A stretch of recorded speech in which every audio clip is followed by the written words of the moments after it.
মই আসলতে খুব সহজ সৰল এখন গাঁৱত জন্ম হৈছিলে মানে নলবাৰী ডিস্ট্ৰিক্টৰ আৰু সৰুৰ পৰাই কি বাহিৰ মাত বা এটা মানে সেই পৰিবেশ একডাল মানে বকুল গছ আছিল আমাৰ সন্মুখত সেউজীয়া পথাৰ তাতে বিভিন্ন সময়ত বিভিন্ন খেতি যেনেকৈ সৰিহৰ খেতি হালধীয়া উঠে কেতিয়াবা গ্ৰীণ হৈ উঠে ধানৰ খেতি কৰে তো এইবিলাকে সমলৰ পৰা মই মানে বাহিৰ প্ৰতি আকৃষ্ট হৈছিলোঁ প্লাছ মই 5 বছৰমান বয়সৰ পৰা বাহি হাতত তুলি লৈছো আৰু তাৰ কাৰণটো কি বাহি এটা মানে খুব ইজি এভেইলেবল ইনস্ট্ৰুমেন্ট মানে গাউট পোৱাৰ ভিতৰত ডক্টৰৱা মানে তেতিয়া সেই সময়ত অৱশ্যে কিবোৰ্ড বা গিটাৰৰ সিমান প্ৰাদুৰ্ভাৱ নাছিলে তাৰমানে প্ৰয়োভৰ নাছিলে গতিকে বাহিটোকে মানে আৰু বাহিৰ মাত ভাল পাওঁ মই তাত মানে এটা এক্সট্ৰা টোনেল কোৱালিটি আছে প্লাস বাহিটো মোক আকৰ্ষণ কৰিছিল এই কাৰণে যে দেউতাই এটা বিৰাট ডাঙৰ ৰেডিঅ' ফোন এটা আনিছিলে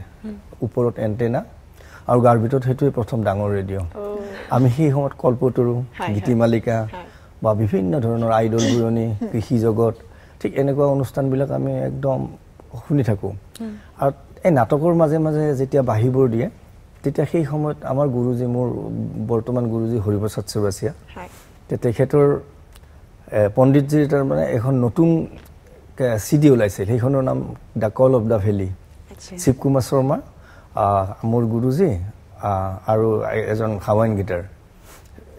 সেইখনক লগাই দিয়ে সেই আইডল বুলনিৰ নাটকবিলাকত আৰু বাহিৰ মাতটো ইমান এট্ৰাক্ট কৰে মই তেতিয়াৰ পৰাই ভাবিছো যে নহয় বাহিৰটোৰ ইমান ধুনীয়া মানে সুৰ গতিকে মই ভৱিষ্যতে বাহিৰে বজাব লাগিব